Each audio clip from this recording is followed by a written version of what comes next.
baby wallahi bilaa kal ilaaba ku jeclada ku dhaha qofiyay qof la jeclaado adiga ugu sharaf badan ku dhahay wallahi shirkaaga barfuun amala umarsada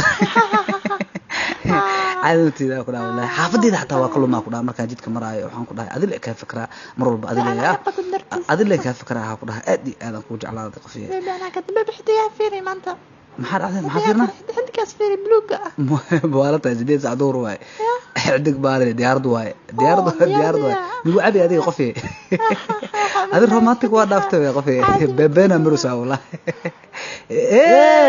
dulub ay saaxib urso maxaa qofka caloosh ku haystana qofkii way u dooran tahay cidida xataa waa ka doontay waa uu weysiiyay afar jawaan waxa uu geeyay oo maxaa la jiray baasta cid agabarre ka qaato qoftaan maxaa laabta iska haysataa qofna siin qofkiina way maalintaadii qoftiidii waa qoftaan waalan tahay adiga niyo dulub waxaan aan culusooni adiga waxa adiga ku doonan tahay laakiin ma guursan adiga ma guursan war qofka waa doontaa cidii waa weysiiyay waa doonata le laakiin aniga shaftan ku haya niyo qofta waa guursada aniga qod bisira ku qabaaniyo qum aanbe bisira ku qaba ciyaar ku jirtaa leega miyaaniyo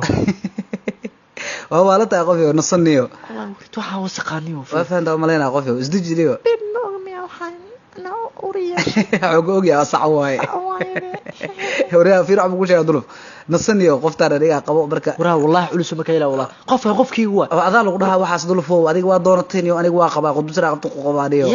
anigu qanacsan tahay qofta habeen iyo maalin saaxiib aniga qadikeeda adiyo ciyaarta gudaha nagalinayo ninka iliyo kugu xadinay bismillaahir rahmaanir rahiim duluf isdijiniyo waxay iska dhigniyo فيري دحون ضلف كابح دقني wallahi xoog ku wadaa wallahi waraa duluf isdiji adiga niyo maxaa ka qaldan dulufo niyo qofta adiga aniga iga leesanay duluf marka saaxiibkiya tahay ana hadda aroos sameeyay rabnaa insha Allah waxa waay waa invitation ku soo gaarsiina wallahi musiibo dulufo marka caadi iska dhig duluf musiibo lix saac